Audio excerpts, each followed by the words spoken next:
Narendra Modi mission mode में काम करते हैं, ये किसी से छुपा नहीं। जो करना है सो करना है, इस मोड में चलते हैं। ये तो देश 10 साल से देख ही चुका है। लोग कहते रहे कि 370 हटाया तो भारत का झंडा उठाने वाला कोई नहीं मिलेगा कश्मीर। बॉस 370 निपट भी गया और वहां का तिरंगा लहरा भी रहा है। 3 तलाक निपटा दिया तो कोई ताकत उसे वापस नहीं ला सकी, यह भी लोगों ने देखा। भव्य राम मंदिर बन भी गया और सनातनियों की ताकत का एहसास भी करा गया। और मोदी की लिस्ट में वक्फ बिल अब अगला नंबर है। आज की बड़ी खबर यह है कि काली पट्टी और मुसलमानों का मजमा लगाकर किया गया विरोध काम नहीं आया बॉस। कल वक्फ बिल आ रहा है और वक्फ संशोधन बिल का काउंटडाउन शुरू हो चुका है। ओवैसी ने, कांग्रेस ने, अखिलेश यादव ने, all India Muslim personal law board ने, भाई इन लोगों ने क्या क्या नहीं किया, लेकिन कोई फायदा नहीं हुआ, क्योंकि 2 अप्रैल यानी कल दोपहर 12 बजे वक्फ संशोधन बिल को लोकसभा में मोदी सरकार पेश करने जा रही है। वक्फ संशोधन बिल पर लोकसभा में 8 घंटे की चर्चा होगी और चर्चा के बाद वक्फ संशोधन बिल को राज्यसभा में भेजा जाएगा। इसी सत्र में वक्फ संशोधन बिल को पास कराने की कोशिश है, ऐसा कहा जा रहा है। यानी यह साफ हो गया है कि वक्फ संशोधन बिल अब कानून बनने के रास्ते पर आगे बढ़ रहा है और इसी से पूरा विपक्ष हताश है। मुसलमानों के नाम पर पॉलिटिक्स करने वालों के मंसूबे फेल होते दिख रहे हैं, इसलिए अब अलग लेवल की धमकियां शुरू हो गई हैं। वक्फ बिल पर संभावित हार को देखकर अलग अलग तरह से लोगों को डराया जा रहा है। जैसे all India Muslim personal law board कह रहा है कि आज मुसलमानों के खिलाफ बिल लाए हैं, कल हिंदुओं और ईसाइयों के खिलाफ बिल लाया जाएगा। भाई तुम चिंता ना करो, हिंदुओं और ईसाइयों की तुम चिंता ना करो, वो देख लेंगे जब उनका बिल आएगा। ओवैसी कह रहे हैं कि बिहार में मुसलमान इसका जवाब देगा, तो दीजिए ना भाई, चुनाव लड़िए, फिर खत्म कीजिए मामला। सड़क पर क्यों उतार रहे हैं मुसलमान को? कांग्रेस कह रही है कि इतना दबाओगे तो मुसलमान कट्टरता की तरफ बढ़ जाएगा। मतलब अगर मुसलमान कुछ करे, पत्थर चले, कहीं कुछ हंगामा हो, तो कांग्रेस डिफेंड करने पहले ही आ गई है कि इतना दबा रहे हो इसलिए मुसलमान कट्टर हो जाएगा। ये तो अलग लेवल पे जाते हैं भाई। अब इसे बौखलाहट नहीं कहेंगे तो क्या कहेंगे? हाँ, जनता ने बहुमत देकर सरकार बनवाई तो पीएम मोदी ने रिफॉर्म करने का काम शुरू किया। और जो लोग मुसलमानों के कट्टर होने की बात कर रहे हैं वो मुसलमानों की हितैषी तो हो नहीं सकते, क्योंकि वक्फ संशोधन बिल के बाद सबसे ज्यादा फायदा गरीब मुसलमानों को होने जा रहा है। वक्फ संशोधन बिल में क्या क्या है इसकी एक्सक्लूसिव जानकारी आज आपको देंगे। इस पर हो रही पॉलिटिक्स को कायदे से आपको समझाएंगे। आज आपको वक्फ बिल का वो स्पेशल चैप्टर दिखाऊंगा जो आपको पाठशाला के अलावा कहीं नहीं मिलेगा। ऐसी ऐसी रिसर्च दिखाऊंगा, ऐसी ऐसी बातें बताऊंगा जो आपका हर डाउट क्लियर कर देगी। लेकिन पहले वक्फ बिल पर मचे हंगामे का एक ट्रेलर देखिए। वक्फ बोर्ड के खिलाफ हैं हम लोग। इसलिए खिलाफ हैं क्योंकि भारतीय जनता पार्टी हर जगह हस्तक्षेप करना चाहती है। भारतीय जनता पार्टी हर जगह अपना कंट्रोल चाहती है। पूरा देश आज देख रहा है कि किस प्रकार से लोकसभा में धीरे धीरे आज लोकतंत्र की आवाज को कुचला जाता है। जो कुछ समुदाय के ठेकेदार बने हैं उनको पीड़ा हो रही है, उनका वोट बैंक चला जाएगा। तैयार है, वो यही कर सकते हैं। डॉग विसिल पॉलिटिक्स के उस्ताद लोग हैं। ये देश में नफरत फैलाने के लिए बिल लाया जा रहा है, झगड़ा कराने के लिए। इस बिल के पीछे बीजेपी का कोई मकसद नहीं है। कांग्रेस पार्टी और कुछ लोग दबाव में वोट बैंक राजनीति की वजह से विरोध करने का नाटक कर रहे हैं।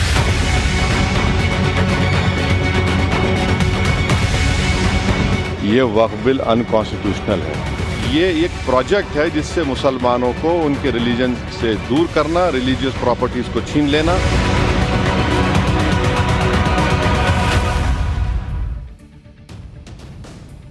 नरेंद्र मोदी के तीसरे टर्म का सबसे बड़ा धमाका कल होने वाला है, जब वक्फ संशोधन बिल पेश होगा। जैसे ही इंडी वालों को पता चला कि कल मोदी ये बड़ा धमाका करने वाले हैं, वैसे ही इंडी वाले हड़बड़ा गए, उनके तो होश उड़ गए। संसद में इंडी गठबंधन ने हंगामा करना शुरू कर दिया। विपक्षी सांसदों ने स्पीकर की कुर्सी के पास जाकर नारेबाजी शुरू कर दी। यानी ट्रेलर दिख गया कि कल संसद में क्या होने वाला है। लेकिन नरेंद्र मोदी कहां रुकने वाले? टीम मोदी ने अपना ट्रेलर भी दिखा दिया। लोकसभा और राज्यसभा में व्हिप जारी करके किरण रिजिजू ने बैठक की है। व्हिप प्रमुखों के साथ बैठक की किरण रिजिजू ने। बीजेपी ने अपने सांसदों के लिए 3 लाइन का व्हिप जारी कर दिया है। सभी सांसदों को कल लोकसभा में मौजूद रहने के लिए कह दिया गया है। सहयोगी दलों के साथ बैठकें की जा रही हैं। अमित शाह ने जेडीयू के नेताओं के साथ मुलाकात भी की है।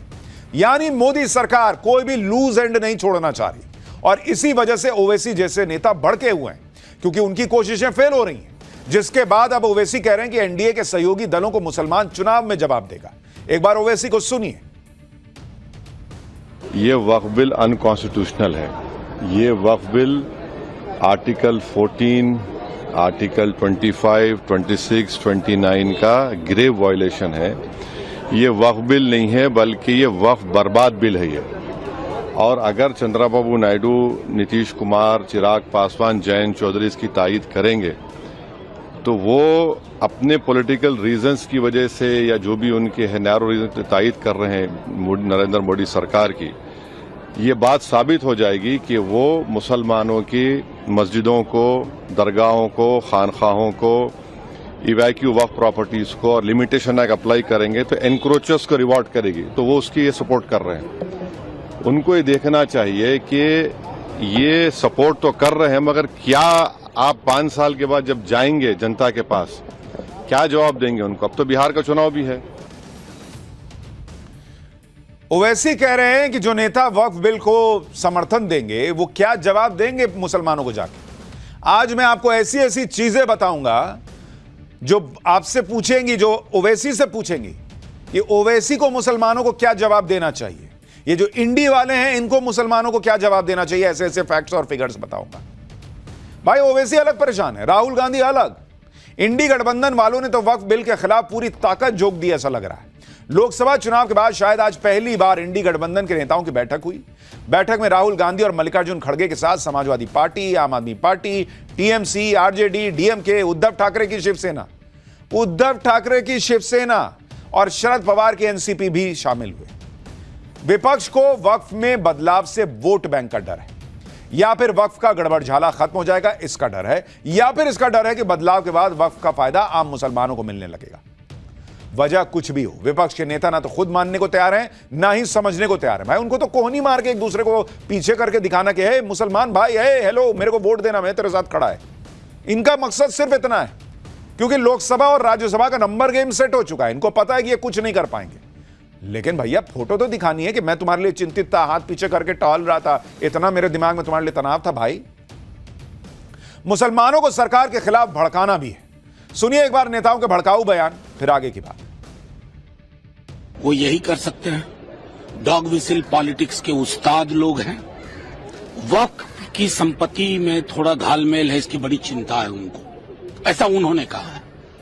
तो इस देश में संपत्ति का संकेंद्रण 5% लोगों के हाथ में है और संविधान की धारा 38(2) और 39(c) कहती है इसको खत्म करो। उस पर कब बिल ला रहे हैं किरण रिजिजू जी, या सिर्फ डॉग विसिल पॉलिटिक्स होगी? ये बिल किस लिए ला रहे हो? देश में नफरत फैलाने के लिए? लोगों का ध्यान बेरोजगारी से, अशिक्षा से, महंगाई से, डॉलर की मजबूती और रुपए की गिरती कीमत से हटाने के लिए, एमएसपी की गारंटी के मुद्दे से हटाने के लिए किस लिए ला रहे हैं आप ये कानून? इस बिल से ऐसा लगता है कि एक ही मजहब को निशाना बनाया जा रहा है।